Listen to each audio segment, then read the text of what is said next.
We are deep in summer 2026. Morton's List is doing things known and unknown, and we're here with an update. First, we got to hit you with something heavy and bad. The dice, the very crucial blue goldstone Morton boulders, which were very specially selected and crafted through a supplier who we believed to be an excellent, renowned, reputable supplier.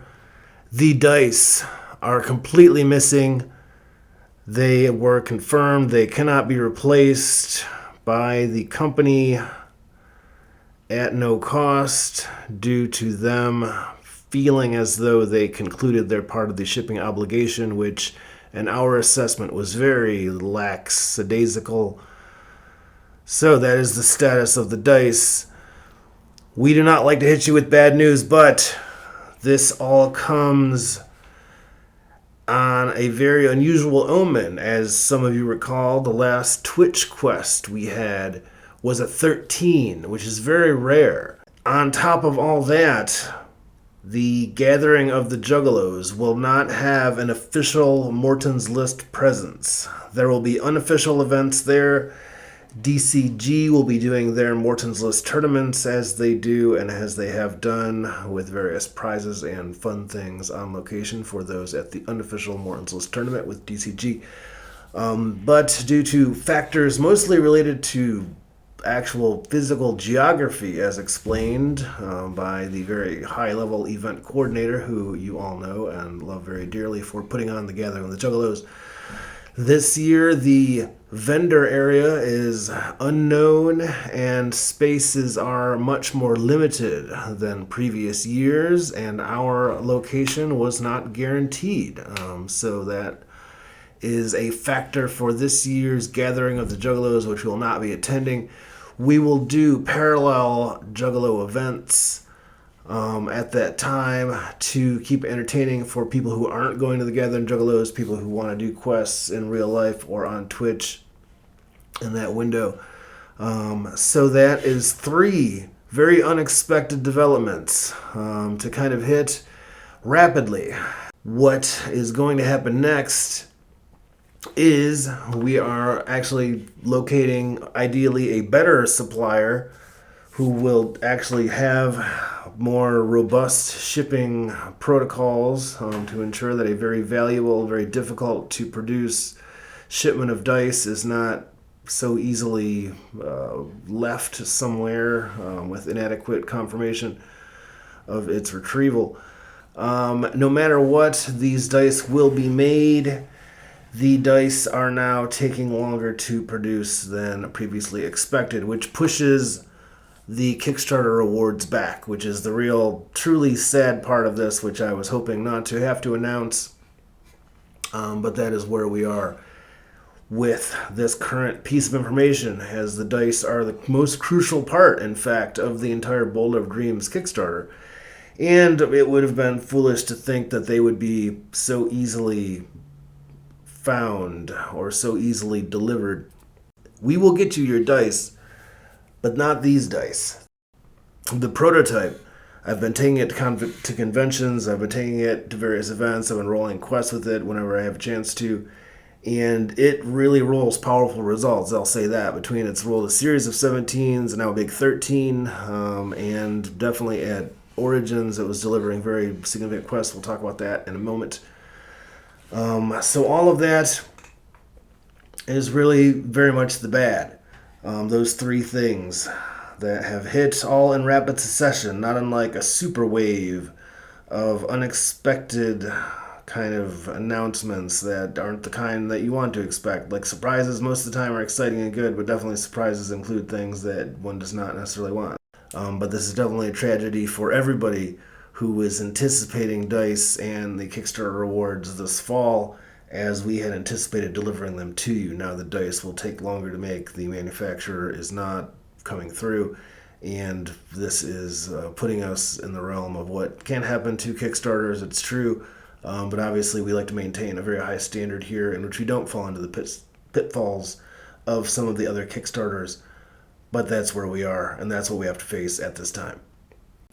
we were just at Origins, and that was right before we got this first terrible news. We've been, spending some time trying to fight through this terrible news and to confirm it's not as terrible as we thought. The news, in fact, is as terrible as we thought, and that's where we are now, finally announcing this terrible news that we were trying to make less terrible, but in fact, it is just as terrible as we thought it was. But what happened right before that was an extremely powerful and extremely fun series of quests at Origins 2026 in Columbus, Ohio. And so the quests rolled were surprisingly entertaining. They definitely fit very thematically. The first quest was Fix Things. And so 12 people amongst themselves figured out, and after some conversation, realized that the main problem, that something that was broken in the convention center immediately in their area, was the lack of signage. And the people's signs, or the lack of signs, really, everybody is wandering around looking for their specific table, where there was one row that has like 2400, for example, like 2400. But then within that, the other two digits show where your table is between 1 at the end and 50 at the other end. But you don't really know. Like, you just have to kind of just find it, walk around, ask somebody, and hopefully you find your table. And everybody had the same problem, including people looking for the Moore's List table. I had a handheld sign that I hold up as a beacon that summons people, and that seems to help quite a bit. So that was the people's problem. That was what they realized had been broken in the system. Another quest was Find a Spectacle, which is pretty much anything that isn't music or sports. A quest that, find something fun to watch that isn't music or sports.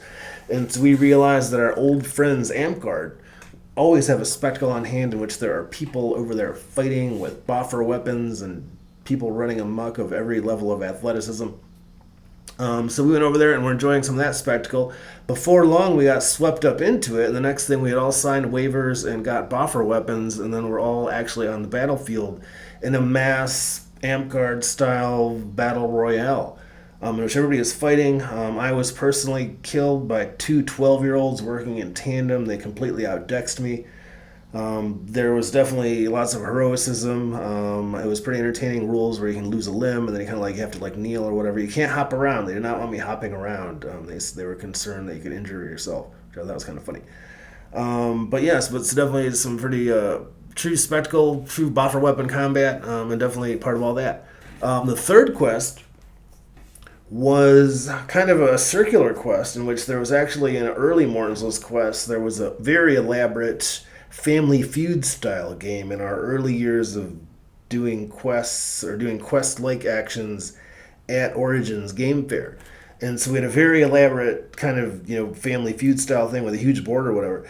And then so that quest showed up again, like quite unexpectedly. It was a make a TV version of your favorite game show type of quest. And so people did an improvised Family Feud called Kinfolk Feud. And a fourth and final drawing quest, which is always entertaining, in which players were then figuring out how to get a drawing scavenger hunt. And I happen to have a dry erase board on hand, like a 24 by 36 inch dry erase board, which players could then take with themselves around the convention center and meet various attendees, and people would add little drawings to the actual dry erase board.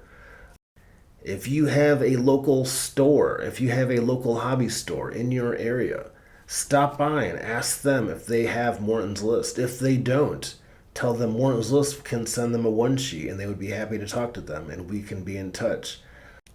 Doing live events throughout summer and fall, including Questober, in which there will be a series of quests, at least a trio of quests on the 3rd, 17th, and 30th. Possibly more dates to be added. The 17th event will be the 3rd, and the 30th will have Detroit components. The 17th will be in Madison, Wisconsin, as part of Gamerhole Con. After the explosion of Karma in the 2nd edition era, 2026 has definitely offered its challenges. But these challenges are merely an invitation to show true persistence, true problem solving, and ultimately to deliver everything that everyone wants from this incredible Kickstarter. This game is not for everyone, but for the people that have found it And for those people to step forward and really convey their enthusiasm for this concept, for these random quests, for these unexpected situations that they choose to open the door to and step into without knowing what's on the other side. That is the real excitement of this thing. And it is so exciting and so positive to be able to bring that to everybody listening to this and bringing this to people that care about this thing. And that's why it stings so badly when there are delays or when there are upheavals or when there are upsets in what one hopes is going to be a smooth logistics supply line. But in fact, supply logistics are not always straightforward, and there are delays. But when they do arrive, the delivery is that much sweeter, the result is that much stronger, and the karma is that much more delicious. So we are very, very pleased to be looking forward to new events, despite the delays for the sparkly Morton boulders, which will arrive. But when they do arrive, they'll be even more powerful and more brimming with true energy and true struggle and true value and true worth. And that is the essence of these Morton's List quests. Karma, always.